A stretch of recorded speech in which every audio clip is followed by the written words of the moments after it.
Good morning, students. So once again, this is Dr. Mukul Jain. Before you, we are discussing about our subject, corporate tax planning, and we left our last session when we were discussing some MCQs. So continuing with the same MCQs, I will be sharing my slides with you, and therein there will be some different concepts which will also come. So my idea of MCQ would be, a kind of a revision through uh, of some of the topics. Some of the topics which may not have been discussed will also come during the course of time in MCQs. And after that, as I told you yesterday, as if the time permits, yes, I will take you to the website of income tax and I will try to log in my own details and try to see some basic things over there. Maybe how to file a tax return also. Okay.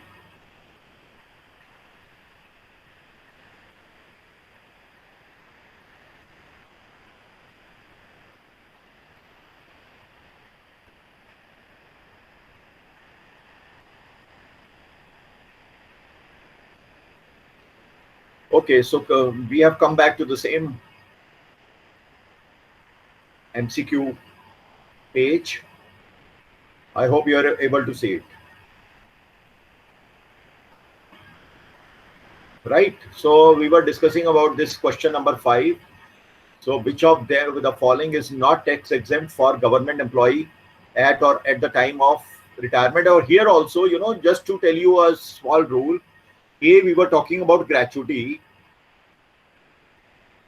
The rule is that gratuity up to 20 lakh is exempted from taxation. However, if a person is a central government employee, for this employee, for a central government employee, gratuity, irrespective of the amount, is totally tax-free. Even if the gratuity is above 20 lakh rupees, then also it is tax-free for central government employee. For other employees other than central government, the gratuity up to 20 lakh rupees is exempted. 20 lakh gratuity means something. 20 lakh की gratuity सिर्फ बहुत senior person की हो पाएगी. So, but regular pension is a taxable income. Okay. Sir ये gratuity जो है वो बेसिक सैलरी पे होगा या कंप्लीट सैलरी पे होगा? बेसिक सैलरी, हाँ हाँ, ये अच्छा क्वेश्चन पूछा आपने. वो जो भी कंप्यूटेशन होता है, चाहे पीएफ का हो या पेंशन के लिए आपके पैसे कट के पेंशन फंड में जमा हो रहे हैं, हमेशा जो है याद रखिए कि basic salary plus DA if any, उसके बेसिस पे होती है. तो ग्रेचुइटी का जो मिलेगा लास्ट ऑन सैलरी का जो बेसिक सैलरी प्लस डीए कितना बनता है, उसके हिसाब से 15 दिन की सैलरी उसकी निकाल ली जाएगी और 15 days into number of years having served is equal to the gratuity amount.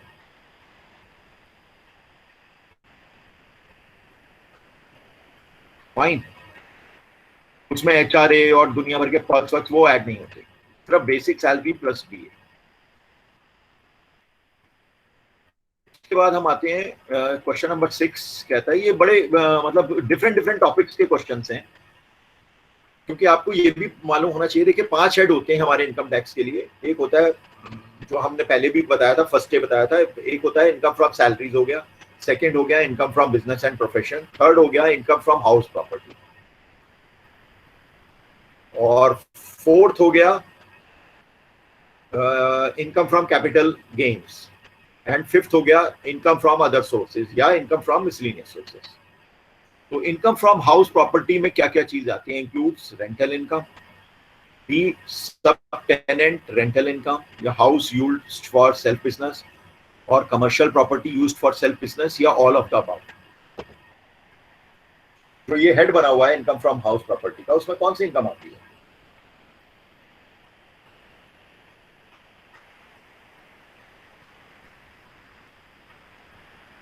All होंगे सर इसमें तो, all of the, sir all of the above नहीं, wrong.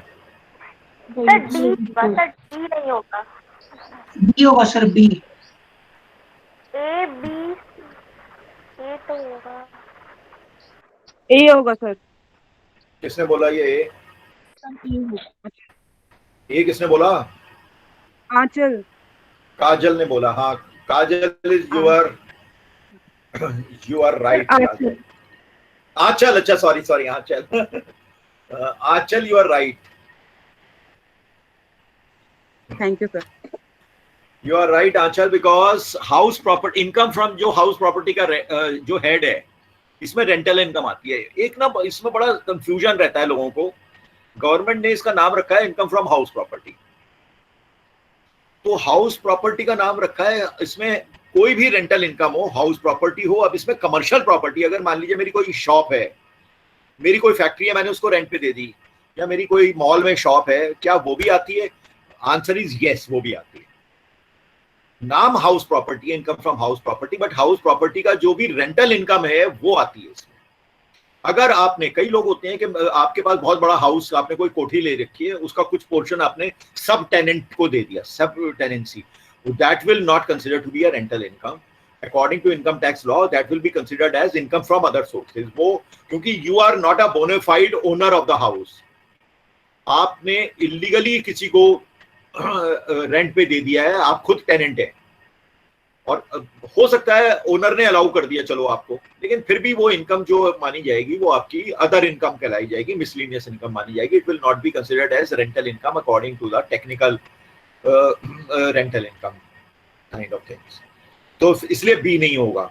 C, house used for self business, अगर उस हाउस में आप खुद business कर रहे हैं या उस हाउस में आप खुद रह रहे हैं तो भी वो रेंटल इनकम उसकी नहीं मानी जाती है, क्योंकि आपको कोई इनकम नहीं हो रही है। आप जिस घर में रह रहे हो आपको कोई रेंट थोड़ी आ रहा है उसका, और अगर आप उस घर में बिजनेस कर रहे हैं तो उसमें रेंटल इनकम आप नहीं ले सकते। सिमिलरली कमर्शियल प्रॉपर्टी है, उसमें आप अपना खुद का बिजनेस कर रहे हैं तो उसकी भी कोई रेंटल इनकम तो नहीं है, तो इसलिए ये भी नहीं हो सकता। तो ऑल ऑफ द अबव तो है ही नहीं फिर। तो इसलिए answer is rental income, whether it is for commercial property or whether it is for residential property, it is known as income from house property का नाम दिया हुआ है, वो शुरू से चला हुआ आ रहा है। ठीक है, अब हम आते हैं क्वेश्चन नंबर 7 पर। ये देखिए 4 ऑप्शन दिए हुए। For a person carrying on a profession, tax audit is compulsory if the gross receipt of the previous year 1920 exceeds 40 lakh or 50 lakh or 75 lakh or 1 crore. 1 crore. If you are a professional and you will have to get your tax audit done on what So should 1 be crore. yes, 1 crore. Yesterday also we talked about it. So answer is D, 1 Yes. crore. Yes. You have to get your sir 1 crore, 2 crore, ये सारे option है। हाँ बोलो। Sir एक scenario है, जैसे ये जो अभी कंपनीज है जो मतलब ओनर से फ्लैट लीज पे लेते हैं और उसको बेड सिस्टम के हिसाब से जो लीज आउट कर देते हैं स्टूडेंट्स को, है ना। ऐसे बिजनेसेस भी तो हैं, जैसे नेस्ट अवे है और ये सारे कंपनीज। अच्छा, उन्होंने खुद उसको लीज पे लिया हुआ है और आगे उन्होंने स्टूडेंट्स को या और लोगों हाँ, जैसे सर, जैसे मान लो सर आप ओनर हो किसी फ्लैट के, हाँ हाँ मैं कोई कंपनी हूँ, मैंने आपसे आपका घर लीज पे ले लिया है 4-5 साल के लिए, और उसको मैंने अपने हिसाब से फिर मैनेज करके आगे और रेंट पे दे दिया बच्चों को या फैमिलीज को। तो आपके लिए वो क्या हुआ, रेंटल इनकम हुआ कि बिजनेस इनकम हुआ? Income from other okay, sources. ये आपने अच्छा क्वेश्चन पूछा। अभिजीत बोल रहे थे ना आप अभिजीत बोल रहे हो? कौन बोल रहे हो? एनीवे, देखिए sir. ये क्वेश्चन, अभिजीत। हाँ अभिजीत ही बोल रहे थे। हाँ, तो देखो ये आपने अच्छा क्वेश्चन पूछा है और बहुत अच्छा, बड़ा इंटेलिजेंट क्वेश्चन है, और ऐसा हो रहा है क्योंकि लोग पूरी पूरी बिल्डिंग ले रहे हैं, लीज पर ले रहे हैं, किराए पे, वो खुद किराएदार हैं, और आगे फिर वो उसमें स्टूडेंट्स को रखा हुआ है, वर्किंग प्रोफेशनल्स भी रखे हुए हैं उन्होंने, पूरा जिम भी चला रहे हैं उसमें, मेस भी चला रहे हैं, जिम भी चला रहे हैं। हाँ सर, बेड सिस्टम के हिसाब से दे रहे हैं। क्या बैट क्या बेड सिस्टम के हिसाब से, बेड सिस्टम, अच्छा, पर बेड के हिसाब से पैसा ले रहे हैं मतलब।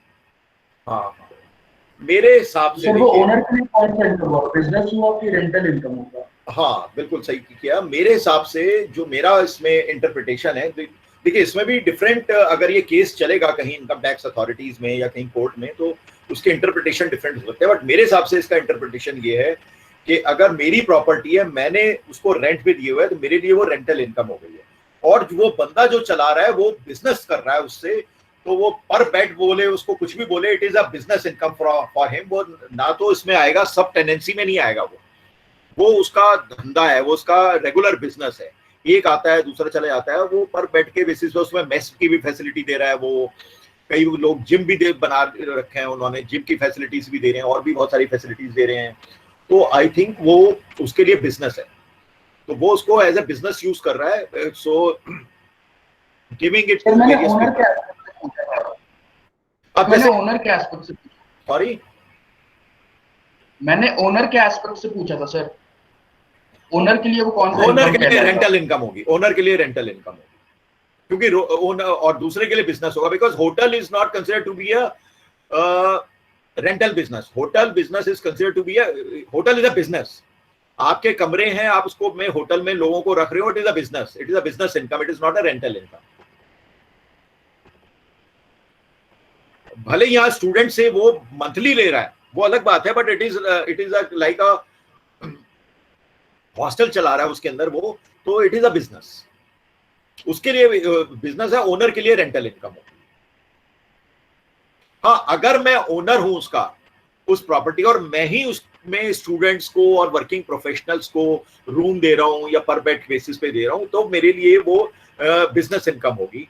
It will not neither be a rental income for me nor be a subtenancy income, it will be a business income for me. It's a business. ठीक है sir. I hope it sounds logical to you. ये मैंने आपका अपना logic भी बता दिया, because ये सारे जो है ना, ये बिजनेस है, ये रेंटल उसमें नहीं आता। जब आप इकट्ठे, आप जैसे होटल बिजनेस होता है, ऐसी हॉस्टल बिजनेस है, it's like a hotel business, that's all. इसके बाद आता है question number 8। For a business firm the presumptive income rule shall apply if the total turnover of business in the previous year 1920 does not exceed. Tell me. Options are there before you.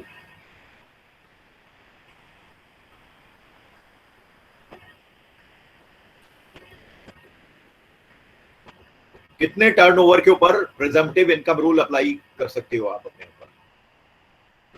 2 crore sir, 2 crore. 2 crore, yes, good. So option answer is D, 2 crores.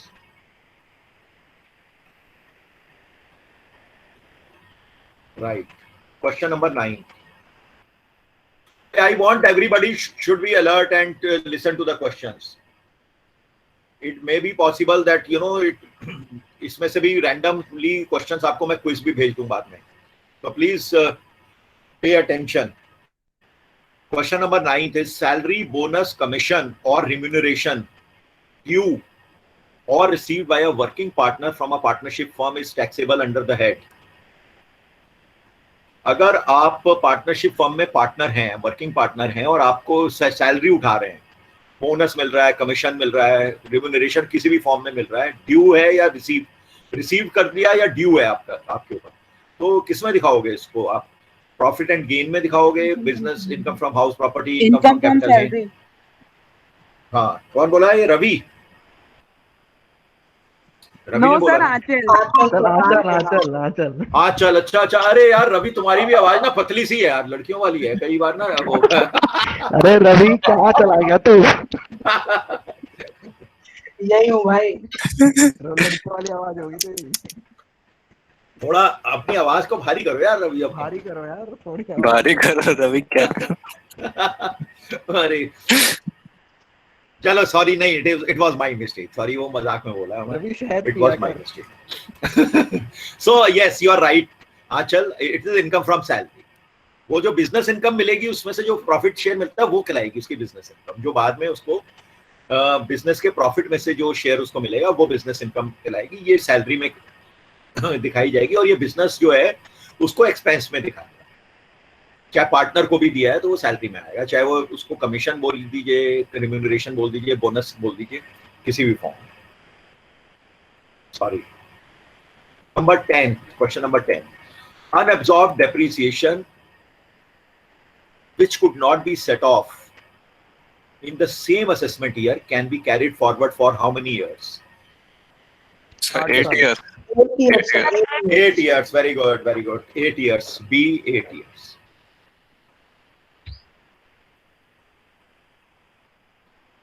Question number 11.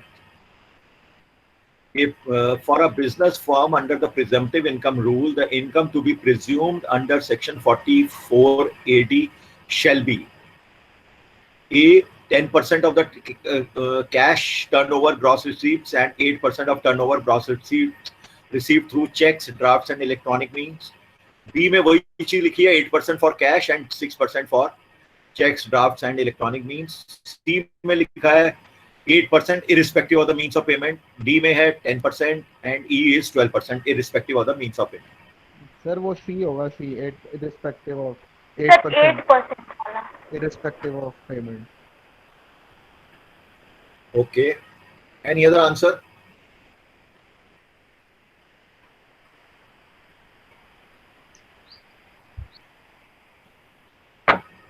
I think I had told you, government ने एक rule बनाया था, इसका answer है B, 8% of cash turnover या gross received and 6%. इसको rule में थोड़ा सा अमेंडमेंट किया था, ट्वीकिंग किया था गवर्नमेंट ने, तो बोला था कि to encourage transactions through cheques, draft and electronic means, digital means हो या चेक एंड ड्राफ्ट बैंक से हो, जिससे कि ब्लैक मनी जनरेट ना हो. इसलिए गवर्नमेंट ने उसको एनकरेज करने के लिए बोला था कि जो भी आपका पेमेंट डिजिटल मीन से आता है या चेक्स या थ्रू बैंक आता है, ड्राफ्ट आता है, तो उसके ऊपर आप 6% प्रॉफिट दिखा सकते हो. कैश ट्रांजैक्शन के ऊपर आप 8% प्रॉफिट आपको दिखाना पड़ेगा. तो अगर आप प्रिजम्पटिव में दिखाते हो तो आपको अपना जो अकाउंट्स में इस तरीके से आपको करना पड़ेगा. अकाउंट्स में बेसिक आपको डिवीजन करना पड़ेगा, सेग्रीगेशन करना पड़ेगा. जो मेरे पास एक कैश आया पैसा सेल से, उसके ऊपर तो मैं 8% दिखाऊंगा. जो मेरे पास ये दिखाया उसमें उनको बेनिफिट दे दिया, सिर्फ 6% ही प्रॉफिट दिखा सकते हैं. तो अब ये रूल है, ये मुझे याद है कि शायद मैंने आपको शुरू में बताया था. एनीवे, ये रूल है, आप ये याद रखें. बी है इसका आंसर. इससे क्या होगा, देखो गवर्नमेंट दो तीन तरीके से सोचती है, चारों तरफ सोचती है. मतलब आपको मैं वो गवर्नमेंट की भी सोच बताता हूँ, फाइनेंस मिनिस्टर की सोच. तो फाइनेंस मिनिस्टर ने इसको, ये भी शायद मेरे ख्याल में, if I am not wrong, 2019 में रूल आया है. हो सकता है 2018 में आया था जब अरुण जेटली जी ने किया था. 2019 में अरुण जेटली जी बीमार थे तो पीयूष गोयल जी ने बजट पेश किया था.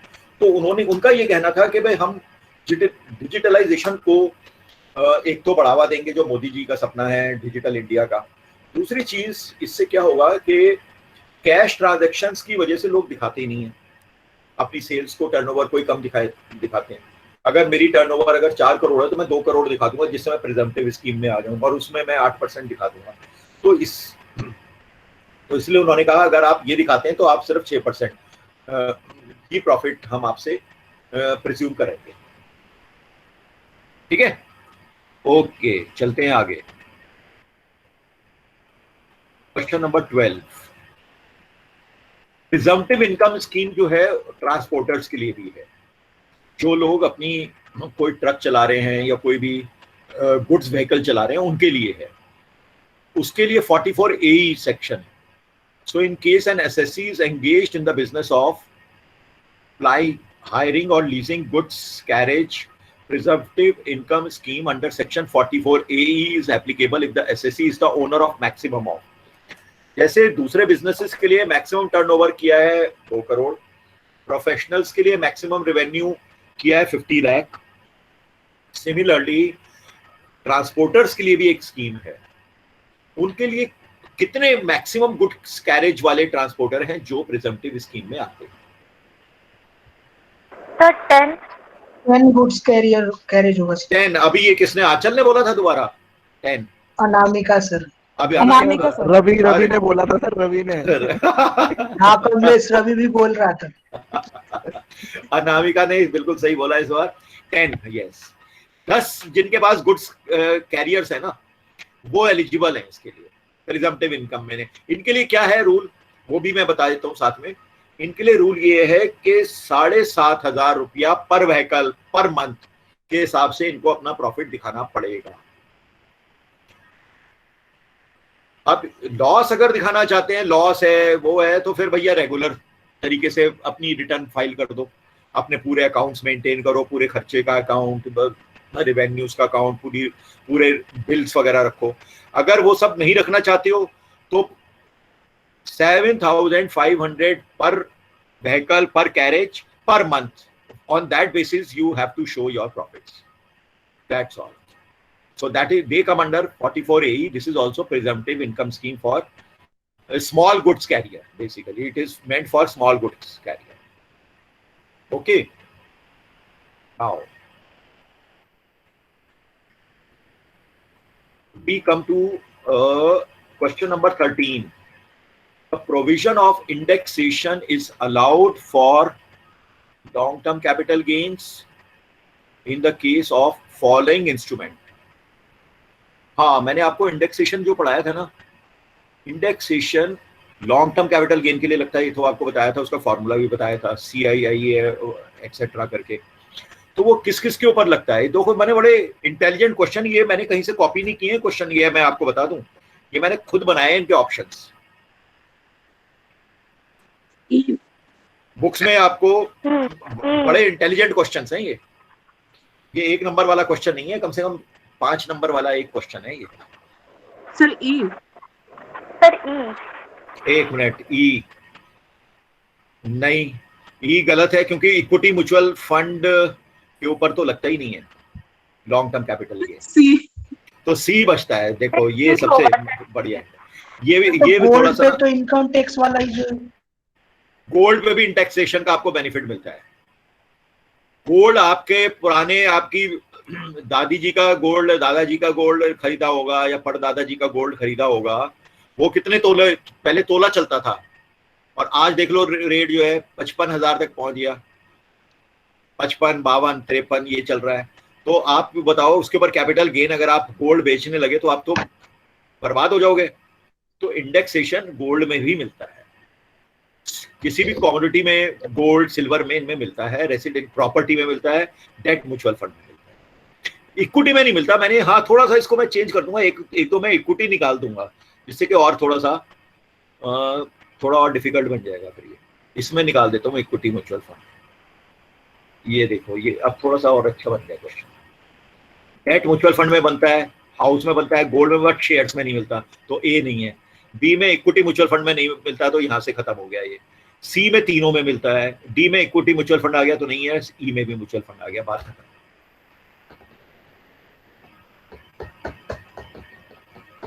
ठीक है सर, चलें आगे। Okay, yes sir. ये सारे क्वेश्चंस ना मैंने अभी कुछ टाइम पहले बनाए थे, एक बार बैठ करके इनके ऑप्शंस। एक्चुअली बेसिकली एमसीक्यू का ये होता है, आंसर की भी दे दीजिए ना। क्या आंसर बोल तो दिया, सी है इसका आंसर की इसके अलावा सर अभी तो कर दे रहे हैं, बाद में कैसे करेंगे? ये रही ना आंसर की भी बनाई हुई है इसकी, ये रही है, ये आंसर मैंने लिखे हुए सारे। आ गए आंसर्स, ये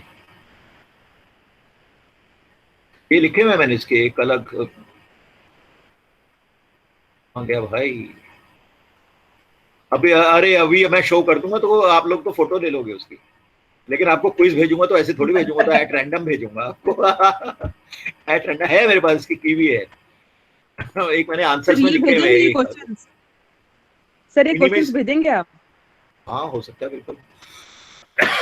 एक क्विज तो ले लूंगा वैसे सर, क्विज में नहीं, वैसे ये क्वेश्चंस भेजेंगे? हाँ, जब क्विज, पहले तो क्विज लूंगा ना, उसके बाद भेजूंगा। क्विज ले लूं पहले आप। Okay sir, okay sir. Quiz में भेजूंगा, अभी तो मैं इसलिए आपको समझा रहा हूँ। मेरी आदत वो नहीं है सीधे क्विज दे दूं और आपको पहले, ऐसा चाहता हूँ आपको पढ़ाऊं, अच्छी तरह बता दूं क्यों ये ऑप्शन नहीं है। चलिए अब हम कहाँ थे? क्वेश्चन नंबर 13 हमने कर लिया। ओके, क्वेश्चन नंबर 14 में बताओ अब। The formula for cost inflation indexation is as allowed for long term capital gain is as follows. अब ये आप पढ़ो, देखो आपको अगर नजर आ रहा है तो बताओ कौन सा राइट फॉर्मूला है। A is CII of year of sale divided by CII of year of purchase into cost of acquisition of asset. B में है, ऊपर आएगा न्यूमरेटर में CII of year of purchase divided by CII of year of sale. Multiplied by cost of acquisition of asset. और सी ए है, होगा। अब ये कौन बोला? ए? अनामिका। वाह वाह अनामिका, तुमने जब तक लोग पढ़ ही रहे थे तुमने जवाब भी दे दिया, क्योंकि ऊपर वाला ही सही है, एक्चुअली ए ही सही है। यस सर, ऊपर वाला ही सही है।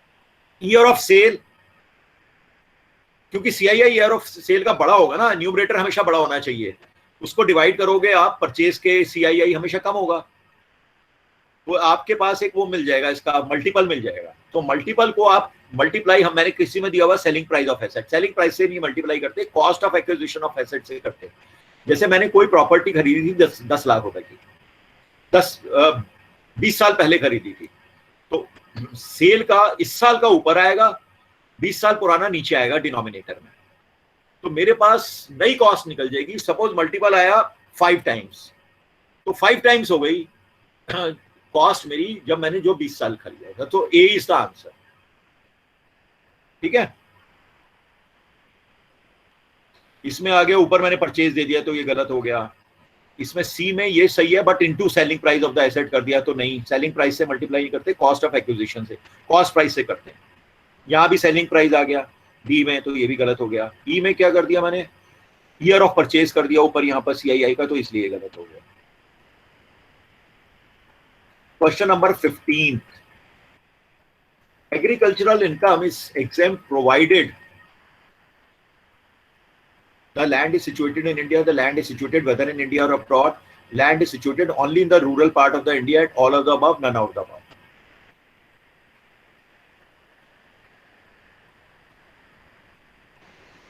Sir, all over. All of the above इसलिए नहीं है, because B answer is not correct. Land is situated whether in India, अगर अब्रॉड में आपकी कोई एग्रीकल्चरल इनकम है और वहां से आप इंडिया लेके आ रहे हो, आप कोई एनआरआई हो या आपने कोई बाहर फॉरेन में कोई लैंड खरीदा हुआ है, इवन चाहे आपने नेपाल में भी लिया हुआ है कोई लैंड, इंडिया में ला रहे हो, वो जरूरी नहीं है कि वो टैक्स फ्री हो, सिर्फ इंडिया के लिए। Choice is between A and C. ये होगा इसका आंसर। ए सर ए होगा।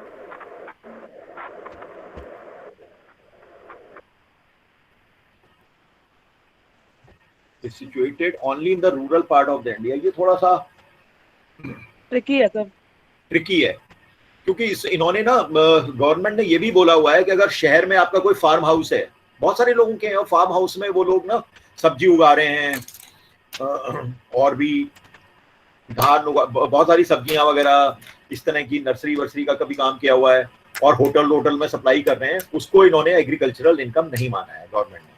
तो इन्होंने ये भी बोला है कि उसको थोड़ा रूरल एरिया में, फॉर एग्जांपल जैसे हमारा कॉलेज जहां पर है, वो थोड़ा सा उसके आगे का वो एरिया वो भी रूरल एरिया में आ जाता है, तो उसके लिए गवर्नमेंट ने, एक दिन हम पढ़ भी रहे थे ना, रूरल लिमिट्स बनाई हुई है। शहर के अगर म्युनिसिपल अथॉरिटी एमसीडी के अंदर है तो वो रूरल एरिया में नहीं आएगा, बाहर आएगा, ये लाल डोरा एरिया है, ये रूरल एरिया। तो इस तरह से गवर्नमेंट ने सेग्रीगेशन किए हुए हैं कुछ एरियाज के।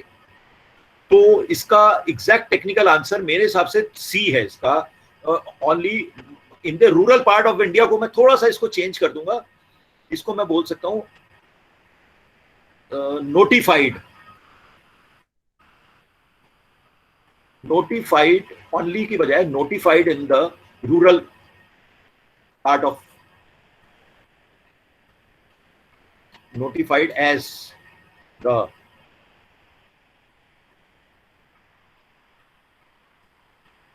रूरल एरिया ऑफ इंडिया, ये है। क्योंकि कई बार ना शहर में भी कुछ एरिया को नोटिफाई किया होता है कि ये हाँ ये एरिया हमारे रूरल एरिया में आता है, तो वहां से जो इनकम और लैंड से होनी चाहिए उसको एग्रीकल्चरल इनकम बोला है। तो कहां पर आपका लैंड सिचुएटेड है ये भी एक जरूरी है। आप अगर अपनी छत पे, आजकल तो ना वो टेरेस गार्डन्स भी आने लगे, टेरेस गार्डन पे भी इस तरह की टेक्नोलॉजी आ गई है, वहां से भी आप सब्जियां और इस तरह के एग्रीकल्चरल प्रोडक्ट्स उगा सकते हो। It will not be considered to be as an agricultural income. और मैं बता रहा हूँ दिल्ली में बहुत सारे लोगों के फार्म हाउस हैं, छतरपुर एरिया में और एरियाज में, सैनिक फार्म्स एरिया में, जहाँ लोग बाग उगा करके बिजनेस कर रहे हैं, और उसको बड़े बड़े फार्म हाउस हैं लोगों के, और उनको होटल्स में और सब जगह सप्लाई पकड़ी हुई है। उनके लिए एग्रीकल्चरल इनकम नहीं है, ये एग्जेम्प्टेड नहीं है उनके लिए। इसलिए ये नोटिफाइड रूरल एरिया देखना पड़ेगा आपको। ठीक है जी। Okay sir. तो हाँ, सिर्फ शहर में या आपके फार्म हाउस में बन रहा है उससे ये एग्रीकल्चरल इनकम नहीं बन जाती है। तो इसके बहुत सारे इफ्स एंड बट्स हैं। सिमिलरली देखिए एक और क्वेश्चन आ गया, तो इसका आंसर होना चाहिए C, notified as the rural area of India. उसके बाद आता है ये आपका, तो मतलब जरूरी नहीं है कि ठेठ गांव हो, मतलब ये लेकिन है गवर्नमेंट ने नोटिफाई किया हुआ उसको कि हाँ ये हमारे हिसाब से रूरल एरिया, यहाँ से जो इनकम होगी वो रूरल एरिया है। जैसे बहुत सारे एरियाज है ना, जैसे दिल्ली में अगर आपने देखा होगा, ये आपका कुतुब मीनार से जब आप आते हैं गुड़गांव मेहरौली रोड पर, रास्ते में जब सारी ये फर्नीचर की दुकानें हैं आपकी गुड़गांव मेहरौली रोड पर, जहाँ कुतुब मीनार का मेट्रो स्टेशन है और उसके बीच में आप आया नगर मेट्रो स्टेशन तक आते हैं, तो उसके बीच में बहुत सारी फर्नीचर की शॉप्स हैं, आपने अक्सर कभी देखा होगा। जहाँ छतरपुर है, छतरपुर मंदिर है, उस वाली रोड पे, मेन रोड। यस सर, देखा है सारी बड़ी बड़ी फर्नीचर के शोरूम्स हैं।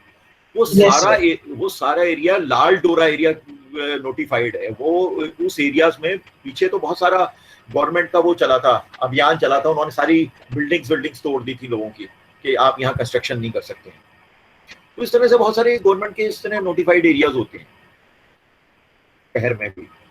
अच्छा, एग्रीकल्चरल इनकम कौन सी कहलाती है, ये आप देखिए 16th क्वेश्चन में। Agricultural income is income from cultivation of crop and its subsequent sale, income from nursery applying basic operations of land, income from preparation of crop, all of the above, none of the above. A sir D होगा sir, all होगा। Sir D है। हाँ yes, D होगा यहाँ रवि आप ठीक हैं, और एक लड़की ने भी बोला है अभी इससे पहले, किसने बोला था ये, फिर अनामिका ने बोला था। अच्छा हाँ, यहाँ डी है। रवि नहीं बोला सर। तो यहाँ पर आंसर सही है। देखो नर्सरी थोड़ा सा एरिया ऐसा है, नर्सरी का मतलब है जहाँ आप डिफरेंट टाइप का हॉर्टिकल्चर कर रहे हैं, फ्लावर्स। बहुत से लोग एक्सपोर्ट भी करते हैं फ्लावर्स, लेकिन क्या है वो खरीदते हैं फ्लावर्स और आगे उसको उन्होंने ग्लाउस हाउस बनाए हुए हैं, वहां पर उसका फर्दर प्रोसेसिंग करते हैं और फिर सेल कर रहे हैं। नहीं, वो फिर एग्रीकल्चर नहीं है।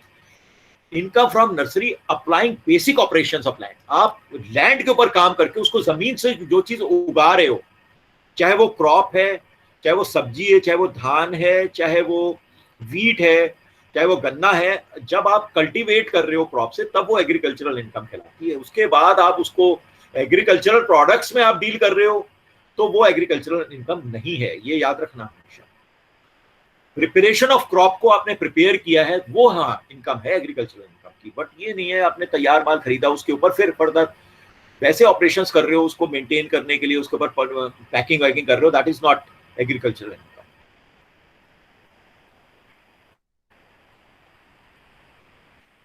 Non agricultural income is 17th, income from dairy, income from mining, income from fishery. इसमें नॉन एग्रीकल्चरल इनकम कौन सी है? बी होगा sir, be income from mining.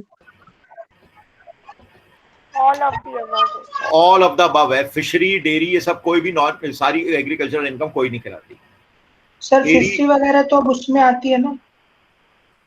नहीं, इसको एग्रीकल्चरल इनकम गवर्नमेंट नहीं माना है, क्योंकि ये लैंड से कोई चीज उगा रहे हो आप, उसको एग्रीकल्चरल इनकम माना है। बड़ी सिंपल भाषा में, कोई चीज आप लैंड के ऊपर काम करते हो, लैंड को फर्टाइल बनाते हो, है।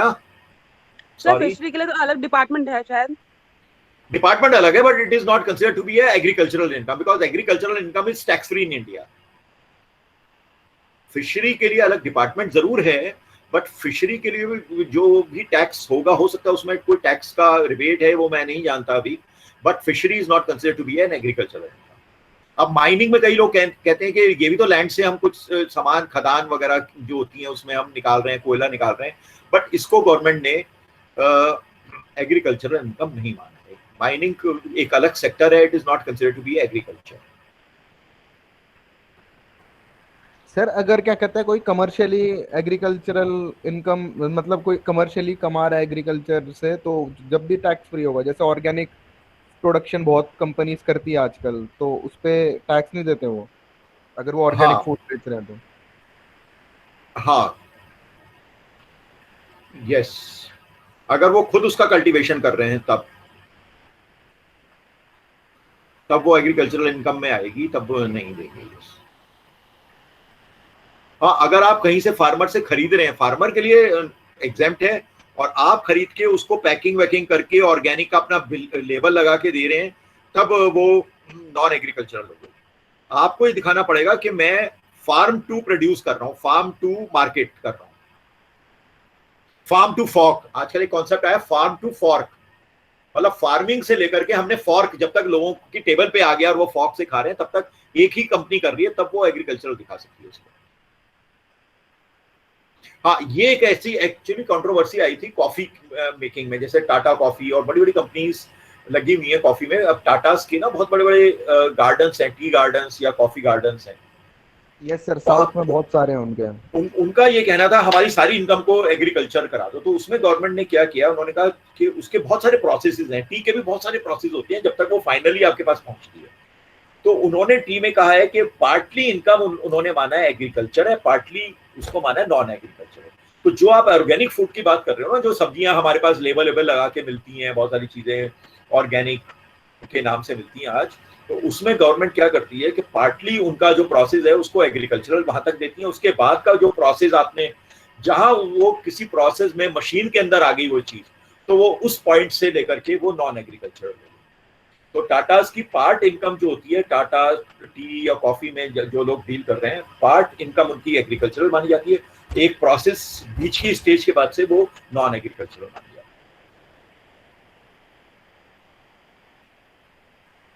ठीक है साहब।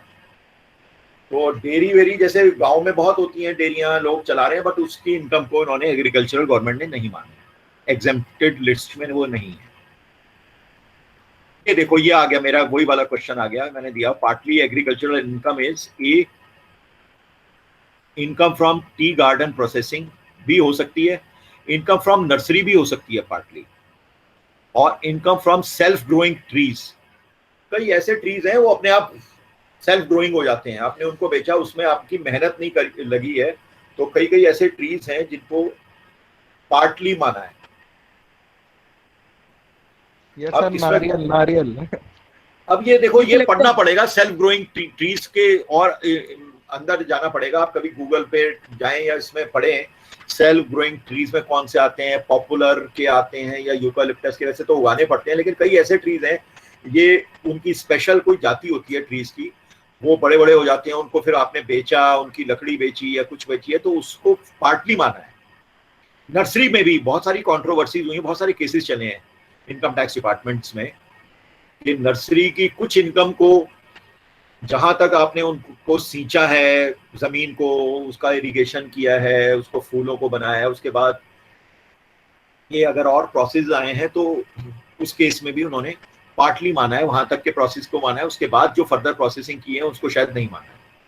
क्योंकि नर्सरी एक बहुत बड़ा एक्सपोर्ट का भी बिजनेस है, हमारे फ्लावर्स जाते हैं उसमें। आप जैसे प्रिजर्वेटिव हम खाने पीने की चीजों में, पैकिंग चीजों में डालते हैं, तो नर्सरी की चीजों में भी, फूलों में बहुत सारे इस तरह के प्रिजर्वेटिव्स होते हैं और केमिकल्स होते हैं जिससे कि वो प्रिजर्व रहे, उनकी खुशबू बरकरार रहे। तो जहां आपने वो चीज डाल दी तो वो नॉन एग्रीकल्चरल हो गई। ओके, तो इसमें वैसे आंसर होगा ऑल ऑफ द अबव फिलहाल। 19 which of the following is income related to land but is not an agricultural income?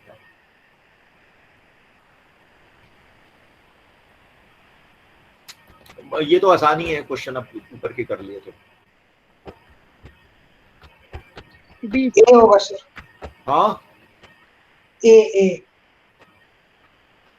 अच्छा, not an agriculture, not an agriculture, income from mine, all of the above है इसमें। अगर आपने standing crop खरीदा है तो आप तो परचेजर है ना, आपने क्रॉप को अपने आप तो नहीं बनाया ना, क्रॉप को, लैंड को में काम नहीं किया आपने। तो इनकम फ्रॉम माइंस तो हमने पहले ही पढ़ा है, रॉयल्टी भी मिल रही है माइंस, तो ये सारी जो है, ये तो इजी क्वेश्चन था। It is not an agricultural income, although it is related to land but not considered to be agricultural. अच्छा, एक और प्रोविजन अब आता है, ये आपको इसी बहाने हम पढ़ा, थोड़ा सा यहाँ पढ़ा बता देंगे। क्लबिंग ऑफ इनकम होता है। Before going to this question, let me ask from any one of you, what do you mean by clubbing of income provision?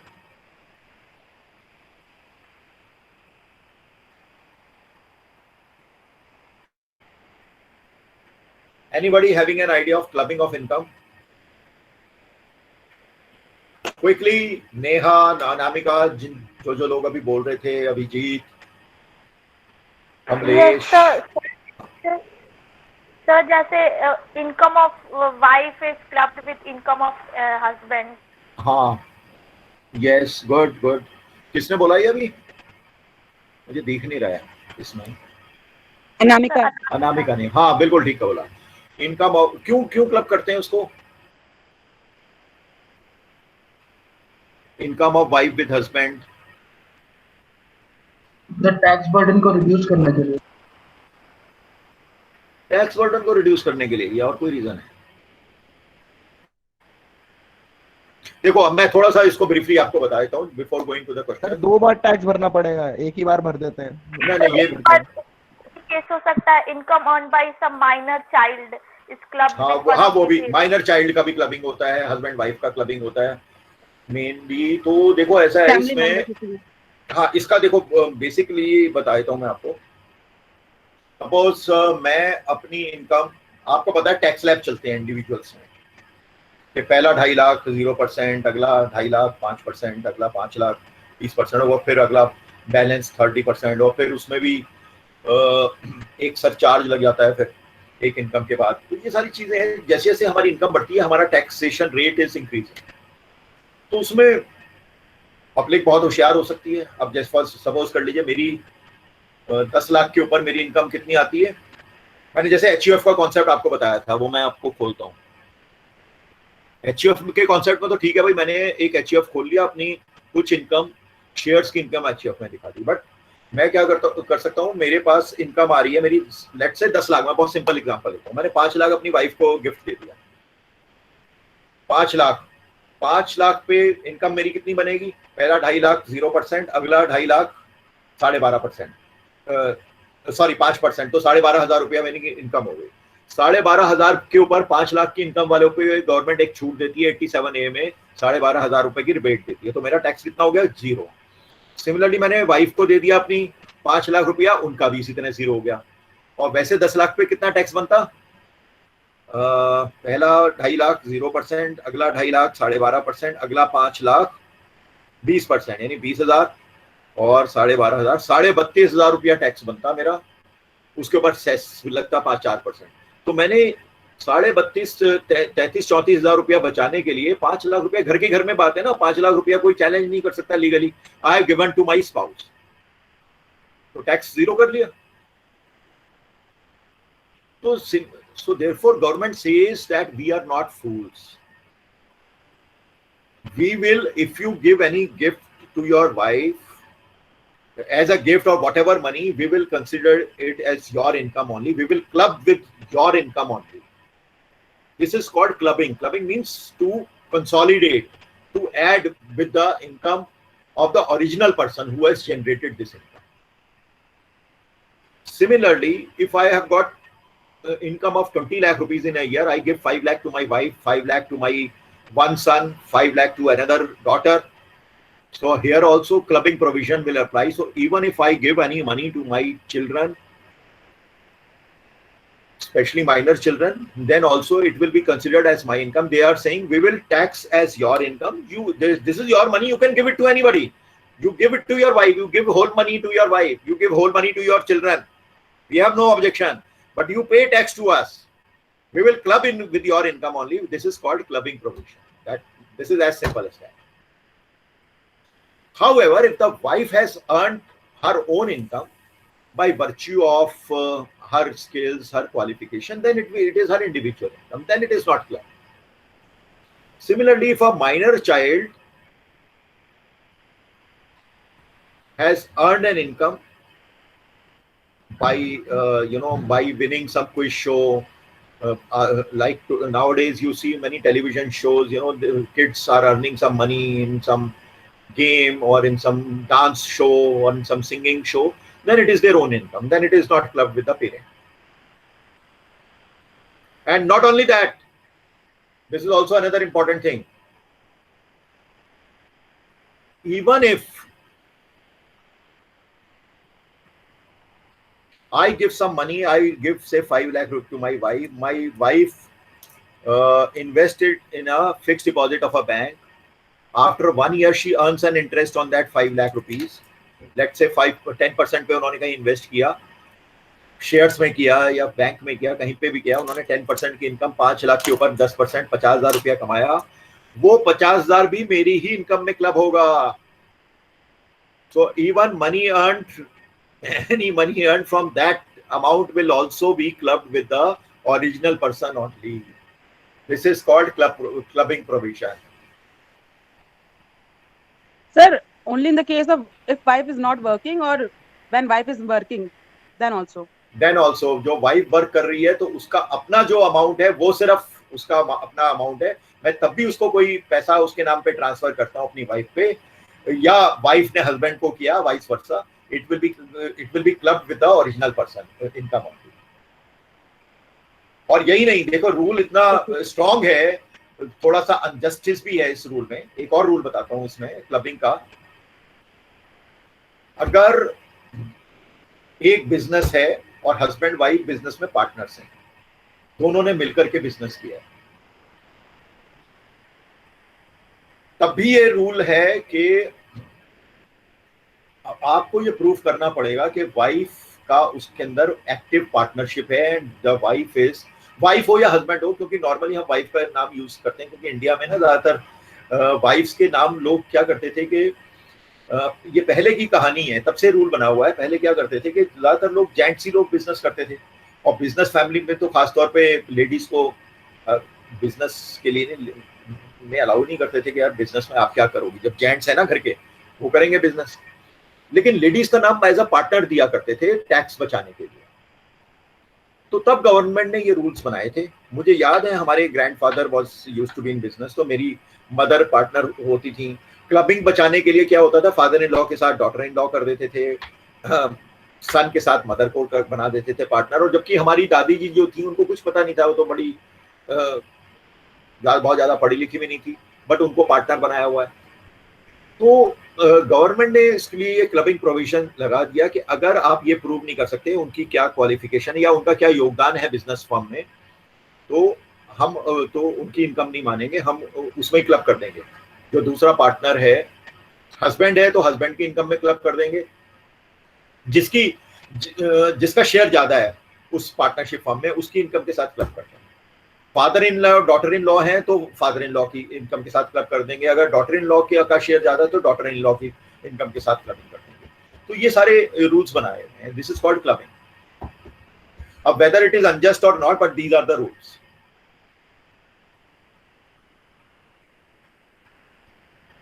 So with this background we come to this question. तो मैंने कहा कि ये भी आपको मालूम होने चाहिए, क्योंकि हम लोग ये सब पढ़ रहे हैं तो ये बेसिक रूल्स हैं. So question number 20 says clubbing of income provisions are applicable in case of A, individuals only, B, individuals and firm, C, firms and HUF, D, all of the above, E, or none of the above.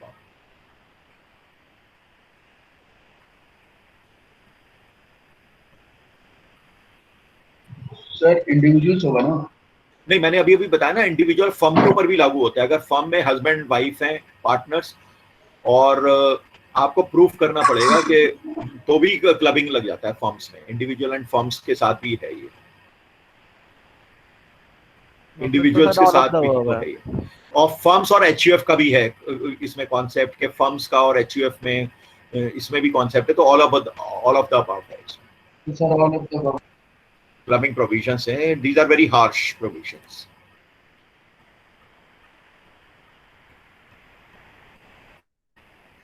अभी मेरे ख्याल में जो business firms वाला rule है ना husband wife का, वो मेरे ख्याल में अभी गवर्नमेंट को चेंज करना चाहिए, क्योंकि मेरे भी बहुत सारे रिलेटिव्स हैं जहाँ हस्बैंड वाइफ दोनों मिलकर के काम करते हैं. आजकल बिजनेस फर्म्स अपनी चला रहे हैं.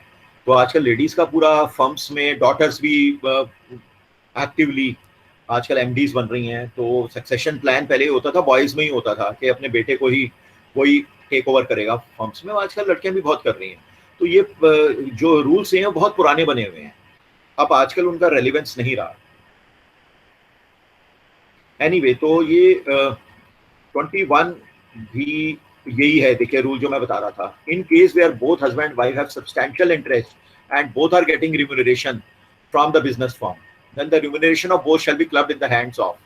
अब इसमें आप हस्बैंड एंड वाइफ दोनों पार्टनर हैं और दोनों को रिम्यूनरेशन मिल रहा है, लेकिन रिम्यूनरेशन भी क्लब कर देंगे, किसके हाथ में करेंगे? इसका आंसर है C, that spouse whose income before including such remuneration is greater.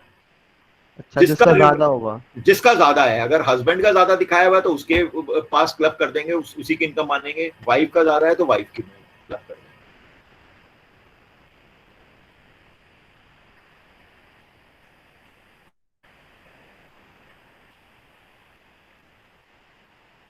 अभी ये क्लबिंग के ही क्वेश्चन चल रहे हैं। 22nd question is all income which arises or accrues to the minor child shall be clubbed in the hands of. इसमें भी ये है कि माइनर चाइल्ड की इनकम, अगर आपने माइनर चाइल्ड के नाम पे कोई भी पैसा दे दिया, कुछ भी पैसा दे सकते हो आप माइनर चाइल्ड को, लेकिन किसके हाथ में क्लब होगी? The parent. इसका आंसर भी सी है, that parent whose income before clubbing is greater. देखो ये भी इन्होंने कर दिया है कि अक्सर ये तो होता है कि हस्बैंड जो है अच्छी बड़ी कॉर्पोरेट जॉब कर रहा है, उसकी सैलरी ज्यादा है, वाइफ जो है वो किसी स्कूल में टीचर होती है, वहाँ सैलरी इतनी नहीं होती हस्बैंड के मुकाबले में, ठीक है, अपना टाइम पास करने के, कहीं पार्ट टाइम उसने जॉब की हुई है। कई बार होता है ना बच्चों के साथ वो थोड़ी सी टीचिंग जॉब या वैसी जॉब पकड़ लेती है मदर जो है, तो उसके साथ क्लब नहीं करेंगे, उसके साथ क्लब करेंगे जिसकी इनकम ज्यादा है बिफोर क्लबिंग। वो कहते हैं आप दो, आपका बच्चा है, आप दो, कुछ भी कर दो, सारा पैसा उसके नाम कर दो, लेकिन भैया टैक्स आपको देना पड़ेगा, ये है रूल बेसिकली। क्वेश्चन नंबर 23 क्या बोलता है? Clubbing provisions are applicable in case of A positive income only, B negative income only, C positive and negative both incomes, all of the above, none of the above.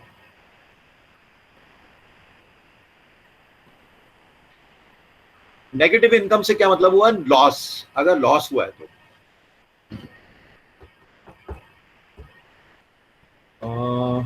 only positive. Sir both.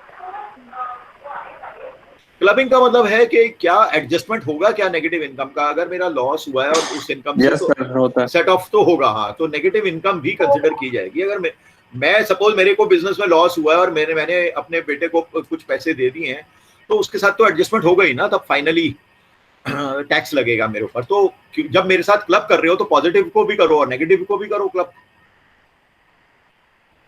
तो इसका answer है C, positive and negative both incomes.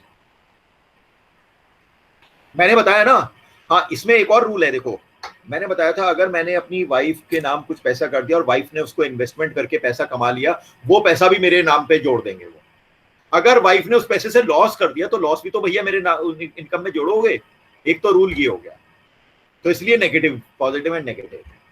तो मैं उसको negative को भी दिखाऊंगा अपनी इनकम में। मेरी वाइफ ने कहीं शेयर्स में लगा दिया पैसा, और शेयर्स में ऐसे शेयर्स में लगा दिया, उसमें पैसे को 50% कर दिया, तो मेरे को मेरी इनकम में क्यों जोड़ रहे हो उसको यार? उसके लॉस को भी तो मेरी इनकम में जोड़ो ना।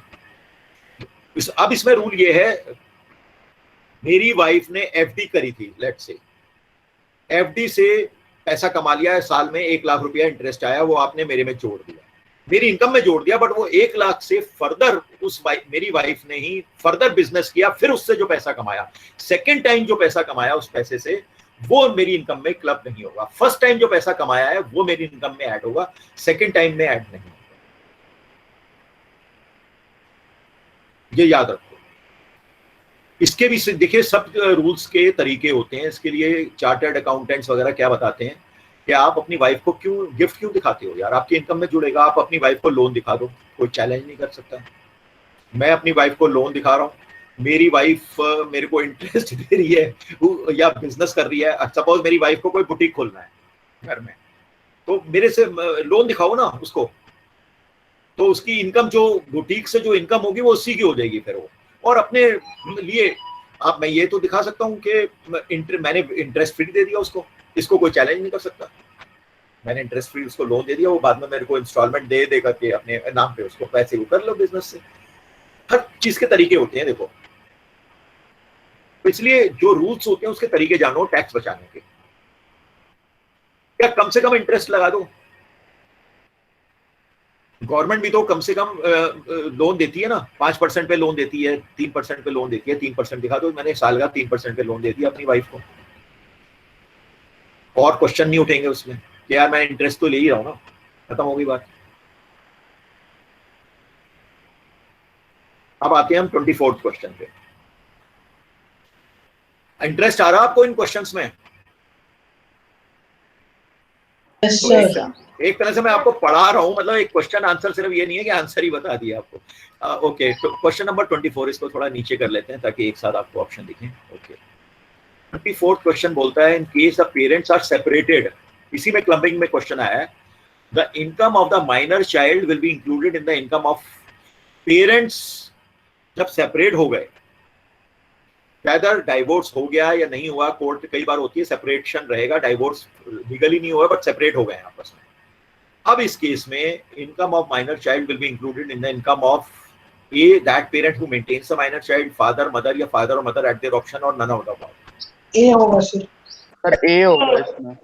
हाँ बिल्कुल सही, आपने कॉमन सेंस लगाई है, बिल्कुल सही है। जो माइनर चाइल्ड को मेंटेन कर रहा है, कई बार कोर्ट बोलती है कि ये फादर के पास रहेगा बच्चा या मदर के पास रहेगा, तो जो उस बच्चे को मेंटेन कर रहा है उसके साथ क्लब होगी उसकी इनकम। सर सेपरेशन में कई बार क्या कहते हैं एलिमनी भी पे करनी होती है, वो एलिमनी अमाउंट क्या टैक्स एग्जम्पशन में आती है?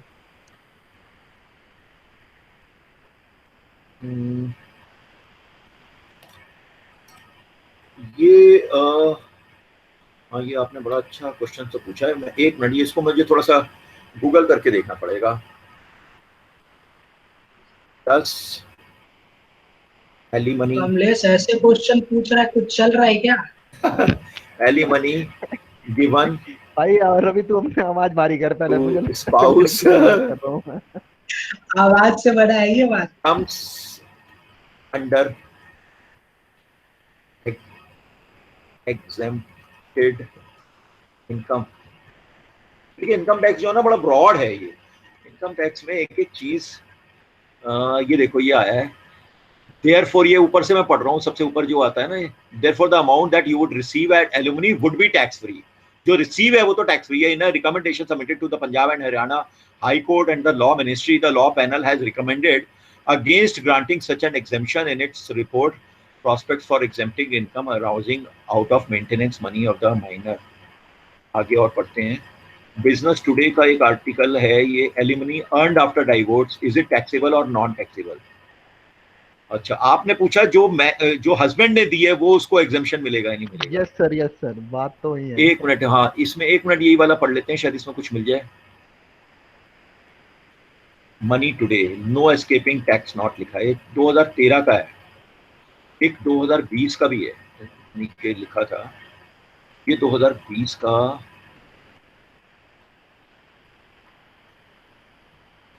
ये दिखाई दे रहा है 2020 का आर्टिकल, टैक्सेबल मई 24, ये भी लेटेस्ट है आर्टिकल, ये पढ़ते हैं।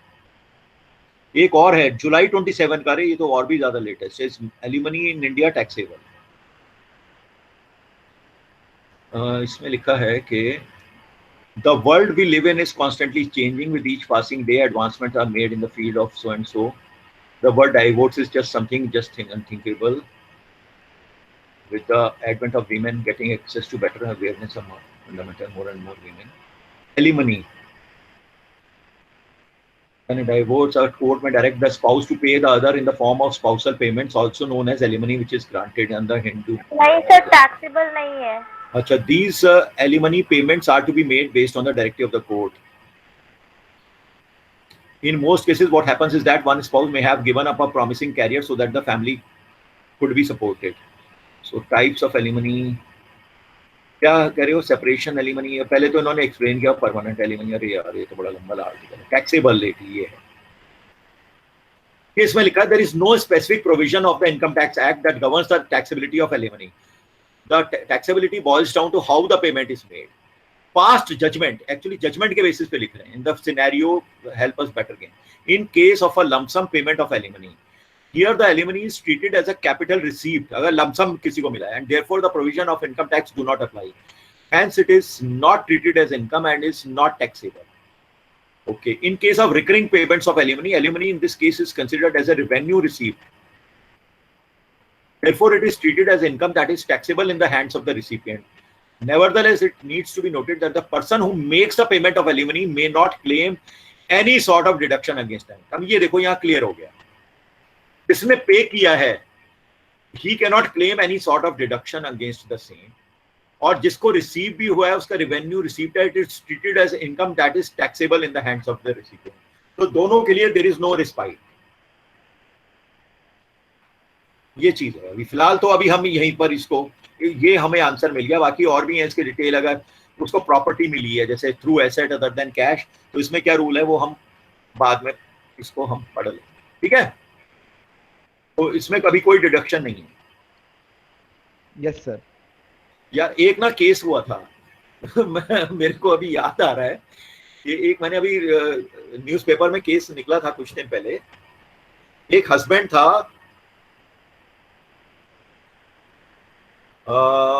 एग्जैक्टली क्या था, उसको वाइफ सेपरेशन हो गया और कोर्ट ने ऑर्डर किया कि आपको उसको अपने सैलरी का कुछ 50% समथिंग उसको देना पड़ेगा वाइफ को।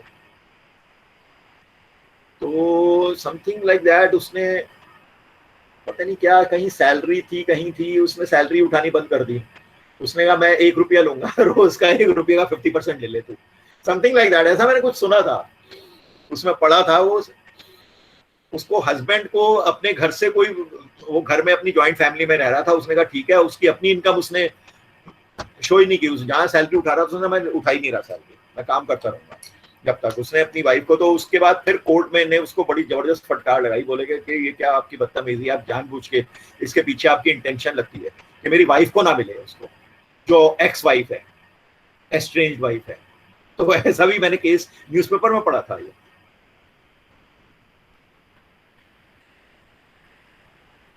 ऐसा है यार, आज तो फिर वेबसाइट पे शायद जाने का टाइम नहीं है। बोलो क्या कैसे करें? अभी मेरे एक्चुअली 35 क्वेश्चन है, वो फिर एक एक्स्ट्रा सेशन लगा के देख लेंगे वेबसाइट। बोलो। यस सर, एक्स्ट्रा सेशन लगा के देख लेंगे, वो देख लेंगे। अभी थोड़ा क्वेश्चन ही कर लेते हैं। ये 25th क्वेश्चन आता है, the following income of minor child is not clubbed with the income of his और हर पेरेंट। कौन से माइनर चाइल्ड की इनकम क्लब नहीं होगी? अभी मैंने आपको बताया, देखिए, A income of minor child on account of any manual work done by him और हर, या B income of minor child suffering from any disability, C है income of minor child due to application of his और her skill, talent और specialised knowledge and experience. All of the above, none of the above.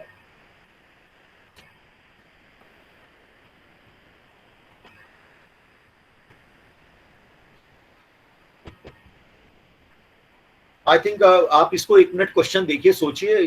I just take 1 minute break, I just come. हाँ, आप इसको पे करिए।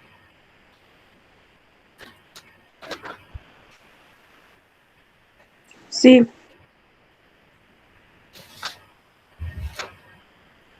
All of the above है। Manual work वाला तो नहीं होना चाहिए ना?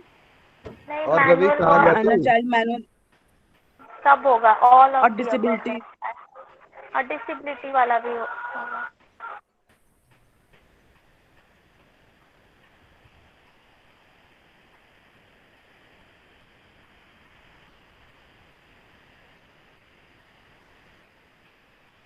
ओके।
हाँ जी, yes please, I am back. So did you think of the answer? Am I audible? Hello? Yes, sir. Yes, sir. You're Okay, audible. so what is the answer now? Sir, all of the above. D, sir. D, all of the above.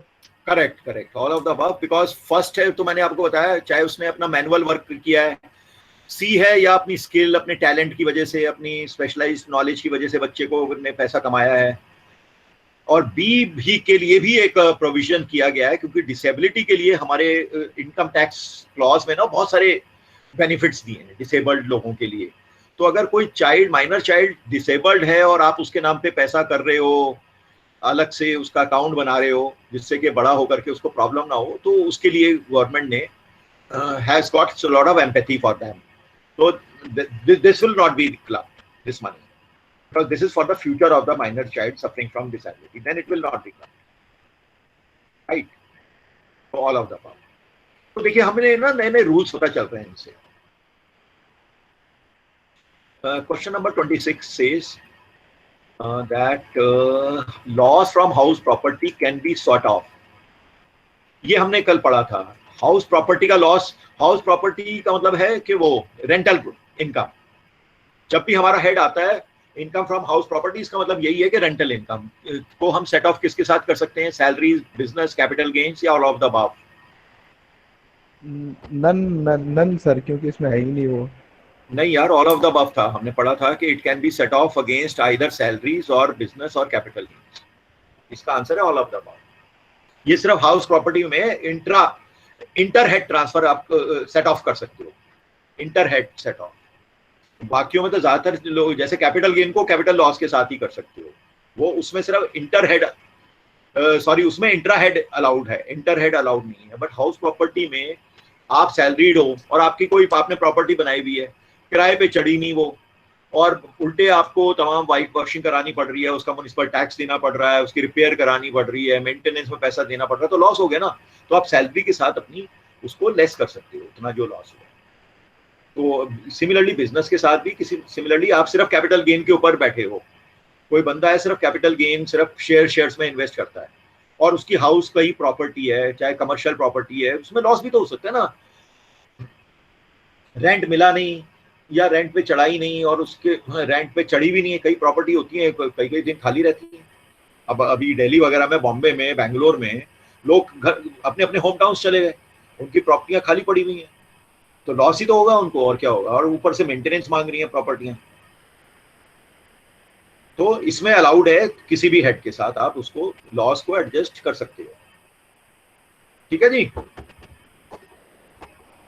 अब मैं आपको इस तरह से daily अपने example देके बता रहा हूं, मेरे ख्याल में आप लोग भूलोगे नहीं इन चीजों को, ये चीजें आपके लाइफ में भी काम आएंगी। यस और नो?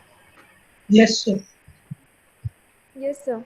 सिर्फ मैं आपको बुकिश तरीके से नहीं पढ़ा रहा हूँ, मैं आपको थोड़ा सा प्रैक्टिकल एग्जाम्पल भी बता रहा हूँ आजकल के जैसे। और वाकई ये सही बात है, लोगों को प्रॉपर्टी, जो हाउस प्रॉपर्टी से इनकम कमाते थे, इस समय लोगों को बहुत लॉस होगा। कितने हॉस्टल में स्टूडेंट्स हैं जो लोग बाहर रहते थे ना, बाहर के हॉस्टल में बहुत सारे कॉलेजेस में अब 5-6 महीने हो गए, उन्होंने सबने खाली करके बुलवा लिया सारे। यस सर, सारे पीजी का पूरे पीजीज खाली हो गए। यस, पूरे पीजीज खाली हो चुके हैं इस समय। ये थोड़ा सा बहुत सारे इसमें ब्लैक एंड व्हाइट देख रहे हो आप। Which of the following statement is true, इसमें आपको ट्रू स्टेटमेंट पता चलानी है। फर्स्ट ए है, if income from a particular source is exempt from tax, then loss from such source cannot be set off against any other income which is chargeable to tax. ये वो set off वाले example questions हैं। हाँ, ये तो वो statement सही है, देखो ए स्टेटमेंट सही है। जैसे agricultural income is exempt from tax, so then loss from such a source can not be set off against any other income which is chargeable to tax. बिल्कुल सही बात है, उसका लॉस आप दूसरे के साथ सेट ऑफ नहीं कर सकते। बी है, if income from a particular source is exempt from tax, then source loss from such source can be set off against any. No, B is wrong. C, if income from particular source is exempt from tax, then loss from such source can partly be set off. No, partly भी नहीं कर सकते, उसको कर ही नहीं सकते, वो अलग हेड है जिसमें आपको गवर्नमेंट टैक्स ही नहीं लगा रही, लगा रही है तो उसमें लॉस है या प्रॉफिट है वो आपका अपना है, उसको दूसरे बिजनेस के साथ आप एडजस्टमेंट नहीं करोगे।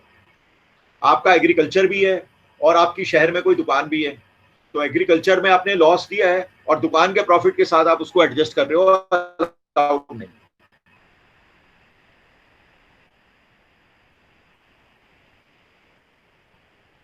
एक तरफ फायदा दे रही है, जब एग्रीकल्चर से कोई टैक्स कमाई नहीं रही है तो उसके लॉस को एडजस्ट क्यों करेगी government?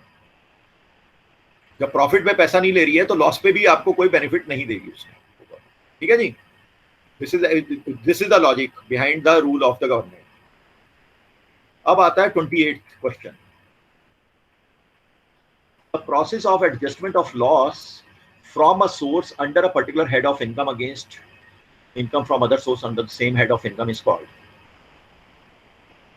But against income from other source under the same head of income से आप एडजस्ट कर रहे हो तो उसको क्या बोलते हो? Inter head, intra head, carry forward या क्लबिंग या स्प्लिटिंग ऑफ इनकम?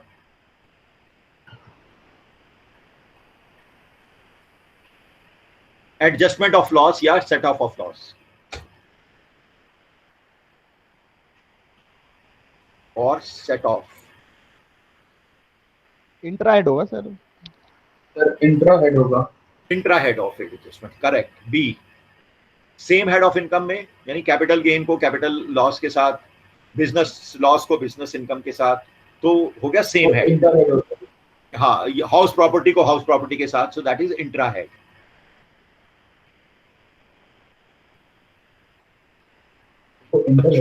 ओके, 29 थोड़ा सा ये एक सेंटेंस पड़ेगा। Which of the following statement is true?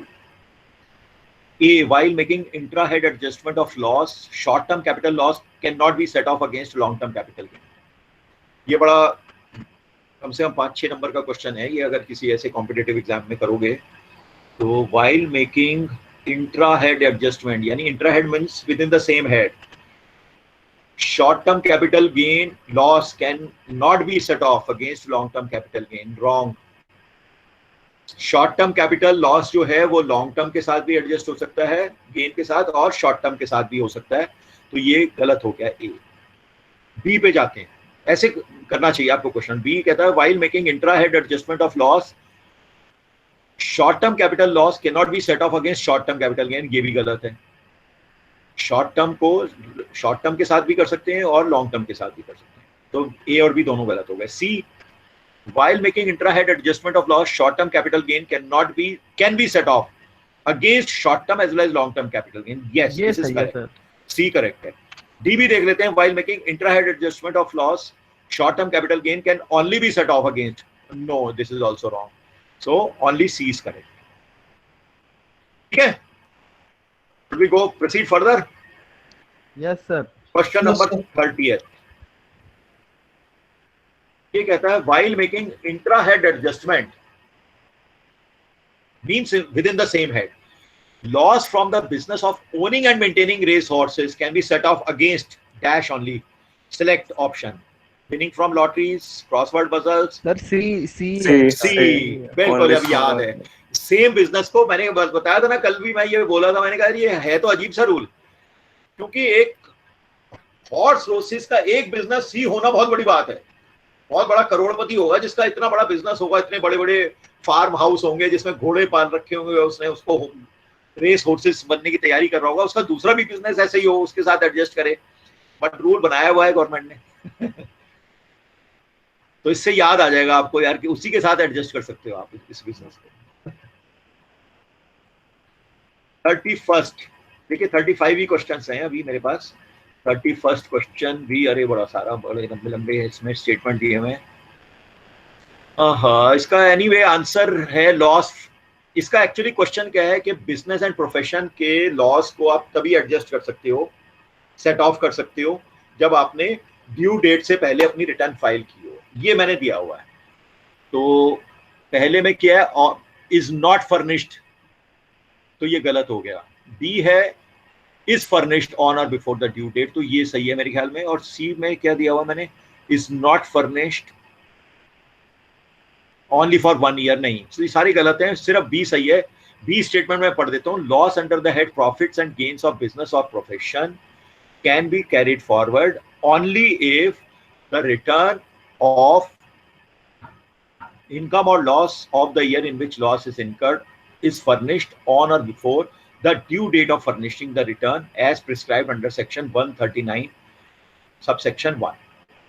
ये आपको याद हो गया होगा. सिर्फ आपको हाउस प्रॉपर्टी में आप ड्यू डेट पे नहीं भी करते हो तब भी आप कैरी फॉरवर्ड कर सकते हो या एडजस्ट कर सकते हो, लेकिन बाकी सब में चाहे कैपिटल गेन है, कैपिटल लॉस है या बिजनेस इनकम का लॉस है, वो तभी आपको सेट ऑफ या कैरी फॉरवर्ड करने दिया जाएगा जब आपने ड्यू डेट से पहले अपनी रिटर्न फाइल करी है. Right. Let us come to question number 32. ये हमारा रिकॉर्ड हो रहा है सेशन? हाँ, रिकॉर्ड हो रहा है. यस सर, हो रहा है सर. कितने लोग हैं यार अभी इस समय? 64, 63 या 64 लोग हैं. Good good. Question number 32, what it says? It says that if loss under the head income from house property cannot be fully adjusted in the year in which such loss is incurred, then an unadjusted loss can be carried forward for how many years? Income from house property can be adjusted for how many years? 2, 5, 8, 10 and 12.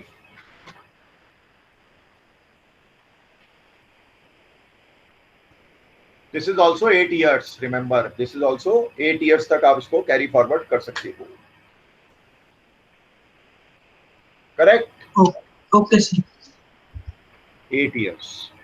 So answer is C. Question number 33. Sir ये तो repeat हो गया sir. All of the above. ये अच्छा, ये repeat हो गया, sorry. All of the above है. राइट. क्वेश्चन नंबर 34 क्या है? Long term capital gains can be carried forward for. ये भी 8 साल है. 8 सब्सिक्वेंट असेसमेंट. हाँ, ये 8 साल है. सर एक 4 साल भी था सर, वो क्या था? 4 साल के लिए कुछ कर सकते हैं.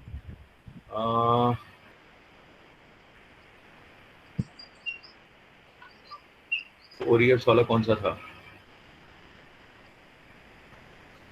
ये था फार्म हॉर्स रेसेस वाला था क्या? ये business of maintaining horse races था शायद, वो 4 years.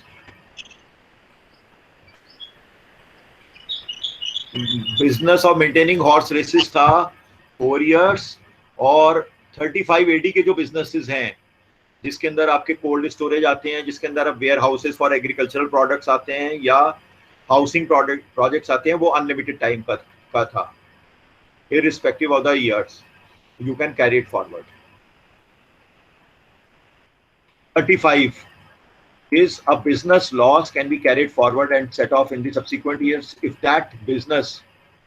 हाँ, ये देखो थोड़ा बड़ा ट्रिकी क्वेश्चन है. बिजनेस लॉस को आप कैरी फॉरवर्ड या सेट ऑफ कर सकते हो only if that business is continued in the year of set off, या is continued for any part of the year, is continued or not, all of the above, none of the above. आपने suppose business वो बंद कर दिया, नया business शुरू किया, क्या तब भी आप उसमें सेट ऑफ कर सकते हो क्या, या कैरी फॉरवर्ड कर सकते हो क्या? यही होगा सर इसका. अगर वो वही बिजनेस आप कैरी फॉरवर्ड करते हो तो. सर अगर दूसरा बिजनेस चालू कर रहा हूँ तो पहला बिजनेस तो मतलब बैंकरप्ट हो गया होगा जब भी दूसरे में गया हूँ. हाँ. और अगर वो बैंकरप्ट हो गया तो उसके एसेट्स बिक गए होंगे, नहीं बिके तो फिर एनपीए घोषित हो गया होगा. एक मिनट, इसको ना थोड़ा कंफर्म कर लेते हैं लेटेस्ट न्यूज से, क्योंकि इसमें रूल्स ना काफी चेंज हुए हैं अभी पीछे. क्योंकि अभी ना ईज ऑफ डूइंग बिजनेस में गवर्नमेंट ने बहुत सारे रूल्स चेंज किए हैं. बिजनेस का ये एक मिनट अपने आप आ गया. In the subsequent year such loss can be adjusted only against income chargeable to tax under the head and such loss can. ये तो कुछ और आ गया.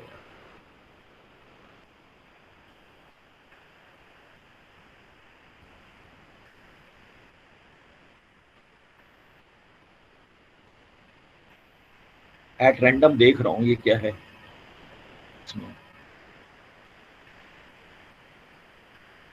Set off amended provisions from 2021. देखो set off and carry forward amended provisions from 2021 में आया है ये कुछ।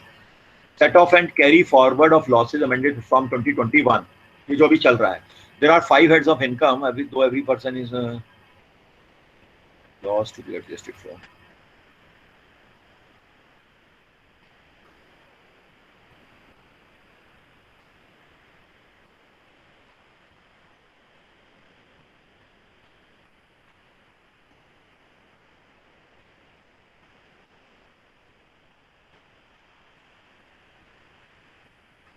ये तो पूरा इन्होंने वो थ्योरी पकड़ा है।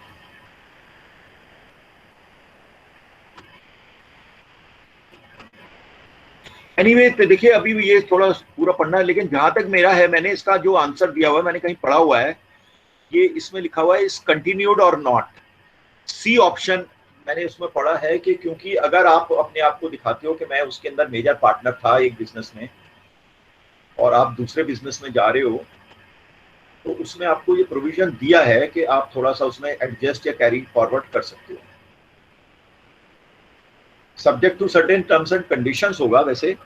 क्योंकि जैसे हम लोग ना, आपने जैसे व्हीकल्स में आपको एक नो क्लेम बोनस मिलता है, आपको पता होगा। जैसे मैंने आपको इंश्योरेंस पढ़ाया था, इंश्योरेंस हम लेते हैं ना, उसमें आपकी कोई भी व्हीकल है और आपने कोई क्लेम नहीं लिया तो आपको नो क्लेम बोनस मिलता है सब्सिक्वेंट ईयर में, उसमें आपको डिस्काउंट मिलता है सब्सिक्वेंट प्रीमियम में।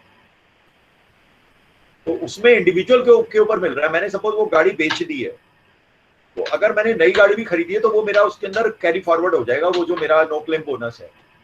लोगों को 50% तक मिलता है नो क्लेम बोनस, तो आपका प्रीमियम 50% तक उसके अंदर जो बेसिक प्रीमियम है वो लेस हो जाता है।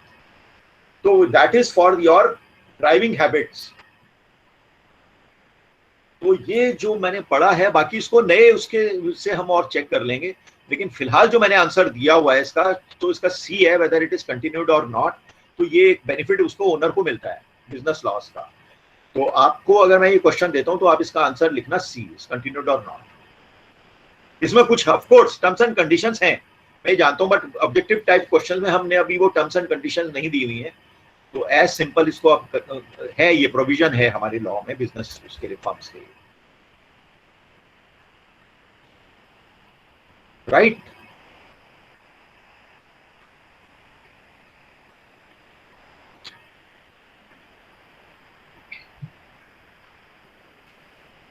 हम आते हैं फिर वापस। तो आज हमने we have done so many questions, I think we have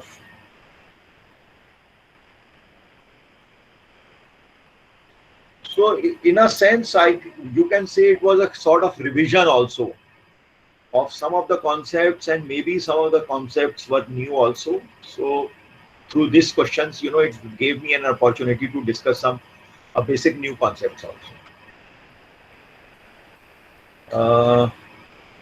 So I hope I am audible to you. I hope, you know, we in these limited sessions we have been able to touch some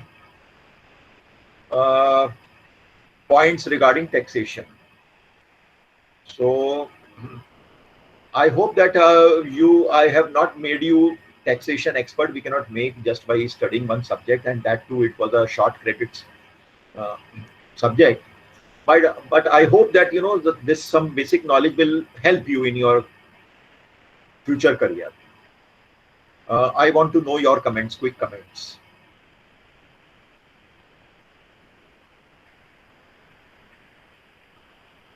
It was helpful.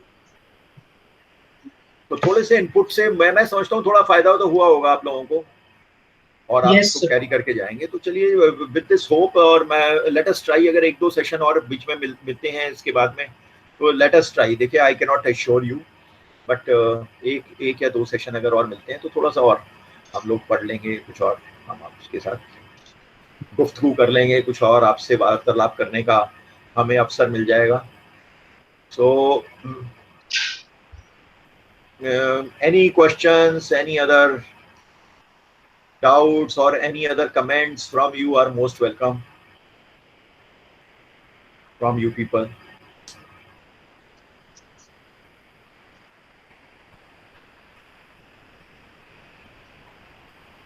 No comments, Mr. Ravi? Yes, sir. Maybe a parting note from you.